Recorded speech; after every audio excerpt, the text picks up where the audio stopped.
إن الذين يكفرون بآيات الله ويقتلون النبيين بغير حق ويقتلون الذين يأمرون بالقسط من الناس فبشرهم بعذاب أليم أولئك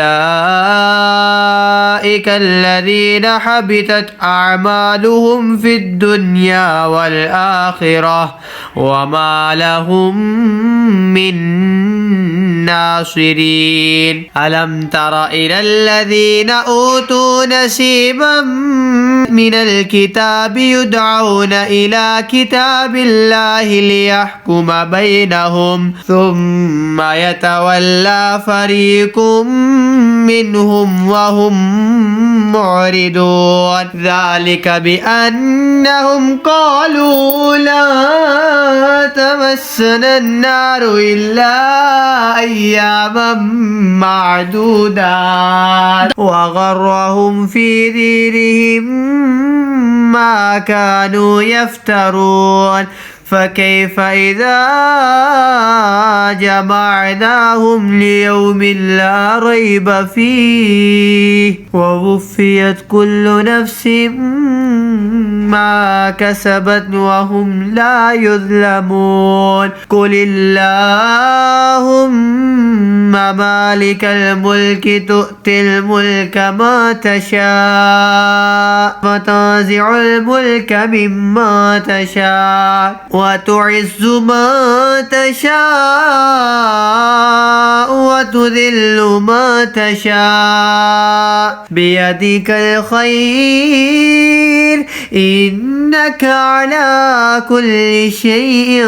قدير تولج الليل في النهار وتولج النهار في الليل وتخرج الحي من الميت وتخرج الميت من الحي وترزق من تشاء بغير حساب لا يتخذ المؤمنون الكافرين أولياء من دون المؤمنين ومن يفعل ذلك فليس من الله في شيء إلا أن تتقوا منهم تقاه ويحذركم الله نفسه وإلى الله المصير قل إن تخفوا ما في صدوركم أو تبدوه يعلمه الله ويعلم ما في السماوات وما في الأرض والله على كل شيء قدير يوم تجد كل نفس ما عملت من خير محضرا وما عملت من سوء تود لو أن بينها وبينه أمدا بعيدا ويحذركم الله نفسه والله रऊफ बिलइबाद।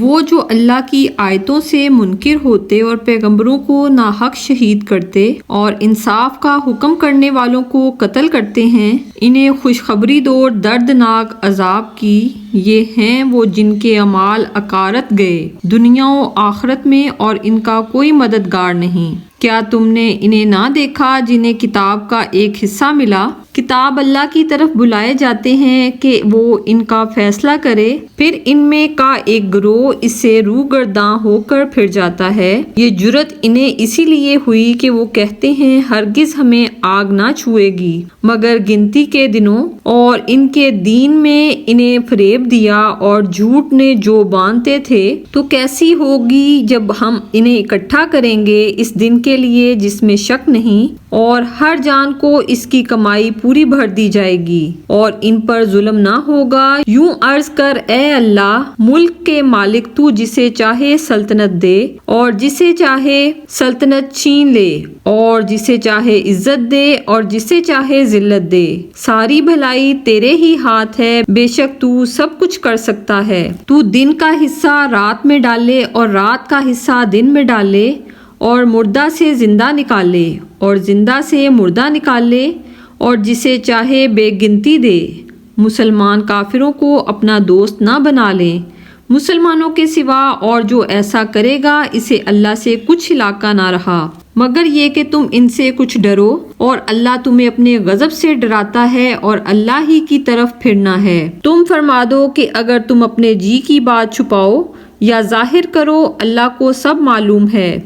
اور جانتا ہے جو کچھ آسمانوں میں ہے اور جو کچھ زمین میں ہے، اور ہر چیز پر اللہ کا قابو ہے۔ جس دن ہر جان نے جو بھلا کام کیا حاضر پائے گی، اور جو برا کام کیا امید کرے گی کاش مجھ میں اور اس میں دور کا فاصلہ ہوتا، اور اللہ تمہیں اپنے عذاب سے ڈراتا ہے، اور اللہ بندوں پر مہربان ہے۔